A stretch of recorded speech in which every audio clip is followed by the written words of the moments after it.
สวัสดีค่ะยินดีต้อนรับเข้าสู่ช่องโปจกสรัม Ya, halo guys, selamat datang kembali di Pojok Seram. Hari ini gue akan menceritakan film dari Thailand yang berjudul Mainak Reborn. Ayo kita mulai.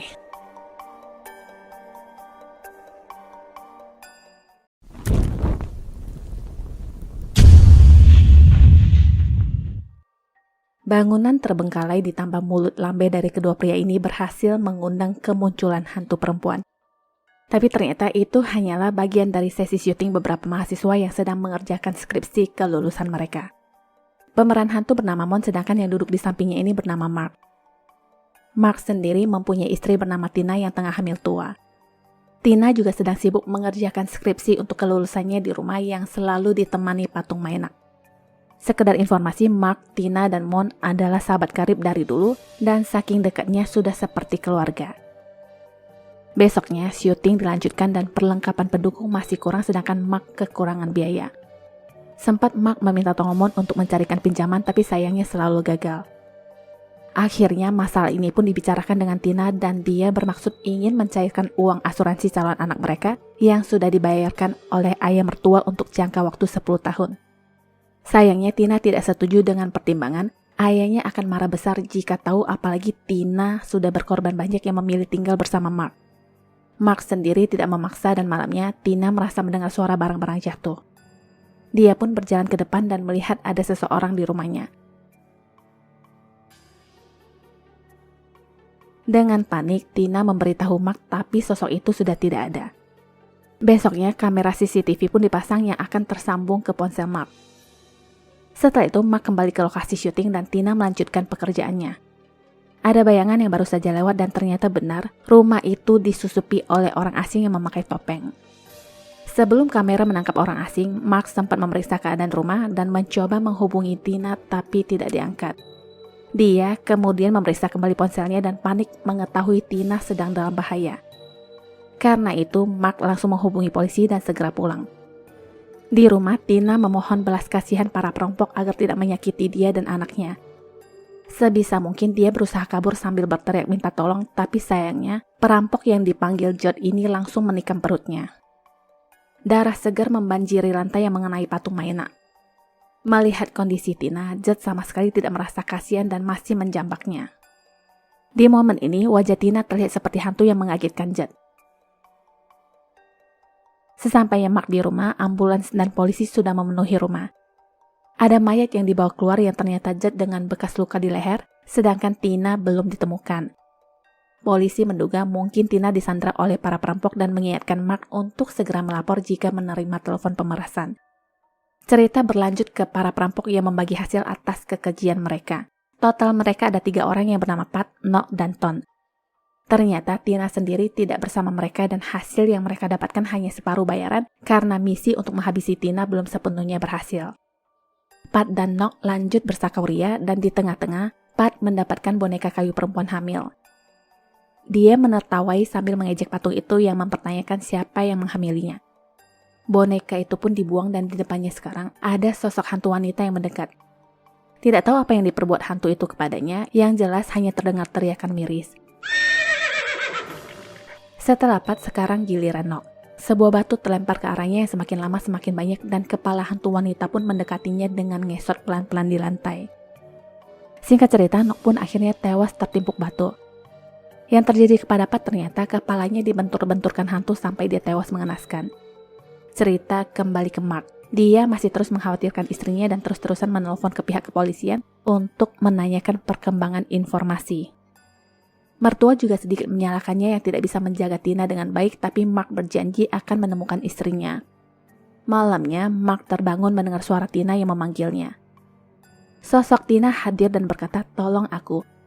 Kakinya dibanjiri darah dan semua itu hanyalah mimpi. Walaupun begitu, di balik gorden itu terlihat seperti ada bayangan yang menyerupai manusia. Pagi itu, Mark ditemui kedua temannya yang bernama Ed dan Boy. Mereka menanyakan informasi terbaru tentang Tina. Sejauh ini belum ada perkembangan apa-apa, tapi Mark berkata entah kenapa dia terus merasakan Tina sedang bersamanya. Dengan apa yang menimpa Mark, dia menjadi tidak bersemangat melanjutkan syuting dan susah dihubungi. Hari itu dia didatangi polisi untuk menanyakan beberapa hal. Mon kebetulan mampir dan menawarkan untuk menemaninya hari itu bersama kedua teman mereka. Malamnya mereka mencoba menghibur Mark dengan berbagai guyonan dan meracik minuman kesukaan Mark. Menurut Ed dan Boy, ini mengejutkan di mana Mon seperti lebih memahami Mark daripada Tina, ditambah Mon berkata apa yang Tina tahu tentang Mark dia pun harus tahu. Setelah itu mereka minum dan lanjut bermain kartu dengan aturan siapa yang mendapatkan kartu terbesar bisa meminta apapun. Setelah beberapa putaran, Boy yang menang dan meminta Mon untuk mencium Mark. Tanpa ragu, Mon melakukannya dengan senang hati. Setelah kejadian itu, Mark muntah yang merasa seperti meminum darah dari gelasnya. Dia beralasan mungkin sudah lama tidak minum dan permisi ke kamar kecil. Di sini, Mon menghampiri dan langsung memeluknya dari belakang. Cerita berlanjut ke dua pembuat onar ini. Boy menemukan patung Mainak yang katanya sangat bagus. Dari yang melihat patung, lanjut gosip tentang Mon yang katanya masih kentara banget, masih menyukai Mark sampai sekarang. Ed lalu permisi ke kamar kecil dan setelah itu dia seperti melihat ada orang yang duduk di kursi dan menghilang setelahnya. Itu sudah pasti bukan Boy karena dia sedang buang air kecil sampai membatu di belakang. Kembali ke Mon, dia juga mengalami hal yang aneh. Sekira seperti ada sosok hitam yang makan sesuatu di meja makan. Sosok itu pelan-pelan memperlihatkan wajahnya yang ternyata hanyalah mimpi. Besoknya Mon ngobrol dengan Mark yang membujuknya untuk kembali ke lokasi syuting. Tiba-tiba pot bunga bisa terlempar ke meja mereka. Setelah itu tibalah hari di mana syuting kembali dilanjutkan dan Mon terkesan aneh. Dia diam yang padahal sudah harus berpindah ke tempat lain. Mark mendekatinya dan kaget melihat Mon yang menggigit jarinya sampai berdarah. Setelah dipanggil berkali-kali, Mon baru tersadar dan di depan sana terlihat sosok hantu perempuan yang terus menatap mereka. Hari berganti hari, cinta lama seakan bersemi kembali antara Mark dan Mon. Mereka sempat bertukar bakteri mulut, dan hal itu mengundang kemarahan hantu yang sengaja menjatuhkan cermin. Merasa ada banyak hal aneh yang terjadi, Mark dan Mon pun menemui biksu untuk mendapatkan pencerahan.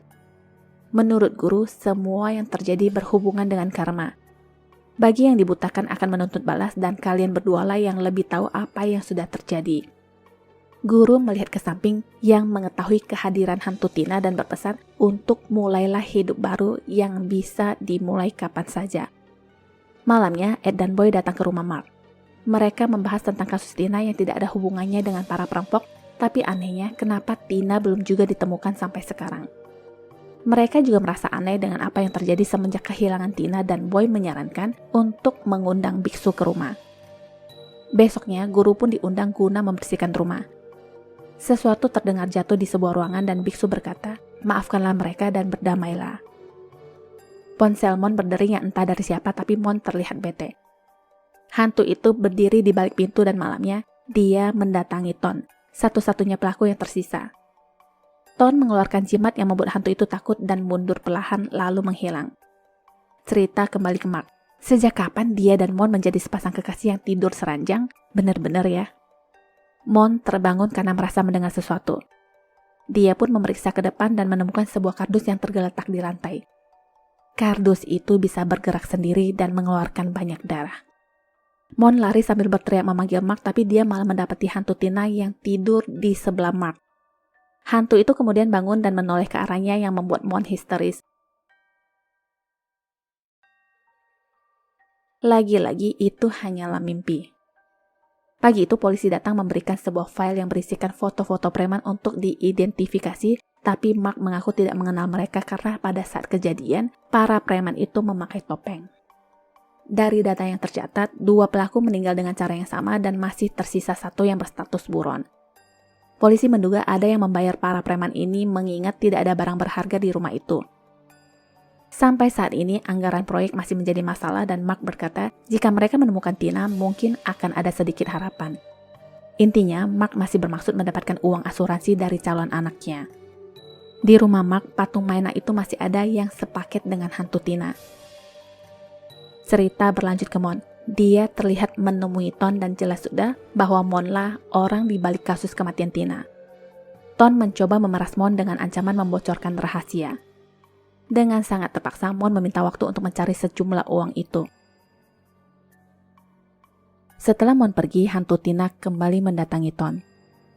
Dia pun tidak takut karena merasa mempunyai jimat, tapi kali ini jimat itu dengan gampangnya dihempaskan. Nah, kalau udah begini, mau lari kemanapun sudah terlambat. Hantu itu ingin mengetahui siapa yang menyuruhnya dan Ton menyebut Mon, tapi hantu tersebut tidak percaya karena Mon adalah sahabatnya. Ton bersumpah sudah mengatakan yang sebenarnya, tapi hal itu juga tidak mampu menyelamatkan nyawanya. Pada akhirnya dia pun tewas. Cerita berlanjut ke Mon. Waktu di lokasi syuting, sekilas dia mendengar suara perempuan yang meneriakinya pengkhianat. Hantu pun terlihat di cermin yang membuatnya panik. Seseorang lalu datang yang memintanya untuk segera berganti pakaian karena syuting akan segera dimulai. Di fitting room seadanya ini, Mon diganggu dan suara teriakan wanita yang berkata pengkhianat pun kembali terdengar. Darah menetes ke lantai dan hantu itu sudah bergantungan di atas.